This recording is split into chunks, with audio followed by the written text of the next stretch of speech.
నమస్తే, welcome to KK news. నేను శ్రీదేవి. మందు బాబులకు గుడ్ న్యూస్ చెప్పింది ప్రభుత్వం. 2 రోజుల పాటు ఏ సమయంలోనైనా మద్యం దొరుకుతుంది. దుకాణాలతో పాటు బార్లు అందుబాటులో ఉంటాయి. ఈ మేరకు కూటమి ప్రభుత్వం బంపర్ ఆఫర్ ప్రకటించింది. మద్యం అమ్మకాల సమయాన్ని పెంచుతూ నిర్ణయం తీసుకుంది.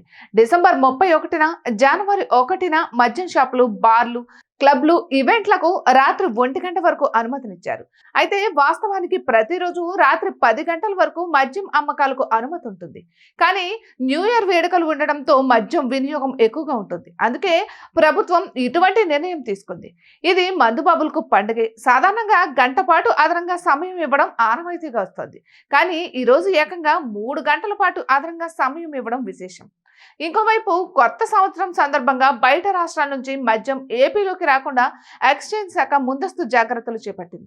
మంగళవారం ఉదయం నుంచి బుధవారం ఉదయం వరకు దాదాపు 2 గంటల పాటు సరిహద్దులోని చెక్ పోస్టులు, బోర్డర్, మొబైల్ పెట్రోలింగ్ పార్టీలను అప్రమత్తం చేశారు. రాష్ట్రంలోకి పొరుగు మద్యం రాకుండా తనిఖీలను ముమ్మరం చేయాలని excise and enforcement director Rahul Dev Sharma ఆదేశాలు జారీ చేశారు.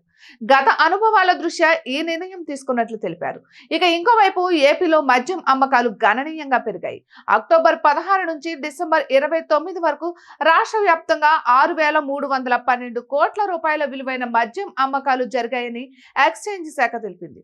75 రోజుల్లో మొత్తం 26,78,547 కేసుల బీర్ల అమ్మకాలు జరిగాయి. అలానే 83,74,116 కేసుల మద్యం విక్రయాలు జరిగినట్లు చెబుతున్నారు.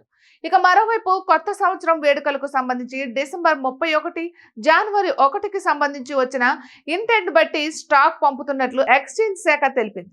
ఈ 2 రోజుల పాటు భారీగా మద్యం అమ్మకాలు జరుగుతాయని ఎక్సైజ్ శాఖ అంచనా వేస్తోంది. ఇటువంటి మరెన్నో వీడియోస్ కోసం కేకే న్యూస్ తెలుగు ఛానల్ ని సబ్స్క్రైబ్ చేసుకోండి.